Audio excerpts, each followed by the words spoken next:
आज मी पुन्हा एकदा हलून निघाली आहे. आत्ताच काही वेळापूर्वी आत्रकी खुर्द नावाच्या एका गावातनं, जो तालुका फलटण, जिल्हा सातारा, इथून 32 वर्षाच्या रत्नशील निंबाळकर नावाच्या एका तरुणाचा पुन्हा एकदा अतिशय क्रूर असा खून करण्यात आला. आणि हे सगळं बघून ना मन खूप डिस्टर्ब होतं आहे, की कुठच्या दिशेने आपण जातोय. आज माझ्या घरी त्याची सगळे कुटुंबीय, त्याचा भाऊ, बहीण, पत्नी, त्यांची 2 लहान मुलं, वयवर्ष 7 आणि 18 महिने, आणि ते पूर्ण उद्ध्वस्त झालेलं कुटुंब आलं. खरं तर हा जो व्यक्ती होता रत्नशील, तो 8 जणांच्या कुटुंबाला सांभाळायचा.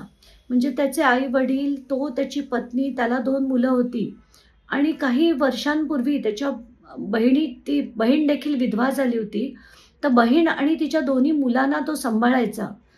आणि तिच्याच एका मुलाला तो 10वीचा पेपर होता म्हणून सोडायला गेलेला आणि 12 मार्चला एका विकृत मनोवृत्तीच्या दत्तात्रय निंबाळकर नावाच्या एका माणसाने, म्हणजे दत्तात्रय निंबाळकर हा निंबाळकर म्हणजे तेच जरी आडनाव असलं, आणि या माणसाला खरं तर पूर्ण गाव काका म्हणायचं. तर अशा माणसाने गाडीने ठोकून त्याला आधी पाडलं आणि कोयत्याने मारलं. आणि त्याचे ते पिक्चर्स इतके भयानक आहेत की बोलवत सुद्धा नव्हतं मला. तर मला इतकं डिस्टर्बिंग झालंय की हे सगळं झालं 12 मार्चला आणि आज तगायत तो आरोपी फरार आहे.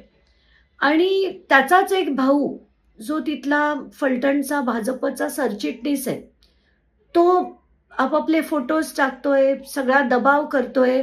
तिथल्या एकही मीडिया चॅनलनी ही बातमी केली नाही, बातमी लावली नाही. सगळ्यांवर दबाव आहे असं सांगण्यात येतंय. गावात सुद्धा कोणीही त्यांना काही मदत करत नाहीये. का? तर सगळ्यांवर राजकीय दबाव आहे. तर मला असं वाटतं हे काय चाललंय आणि का त्यांना न्याय मिळत नाही. म्हणून मी खरं तर जेव्हा मला पहिल्यांदा त्यांचा फोन आला तेव्हा मी परदेशी होते. तिथून देखील मी समीर शेख, जे तिथले SP आहेत, त्यांच्याशी बोलले. त्यांनी मला आश्वासन दिलं होतं की मी काम व्यवस्थित करेन. 6 आरोपीला आम्ही पकडलंय, आरोपीला देखील पकडू. पण आत्तापर्यंत काही झालं नाही. आणि आज हे जेव्हा आले तेव्हा पुन्हा मी त्यांच्याशी बोलले, तर ते स्वतः सुद्धा अतिशय डिस्टर्ब्ड आहेत आणि ते एक चांगले ऑफिसर आहेत. तर म्हणूनच मला 5 दिवसात मी हे सगळं रिझॉल्व्ह करतो असं त्यांनी आश्वासन दिलंय. तर मला खरंच अपेक्षा आहे की अशा चांगल्या ऑफिसर्सनी आता ह्या खालच्या लोकांवर न सोडता, कारण खालचे अधिकारी आहेत ते काही आमिष असल्यामुळे किंवा प्रेशर असल्यामुळे काम करताना दिसत नाहीये.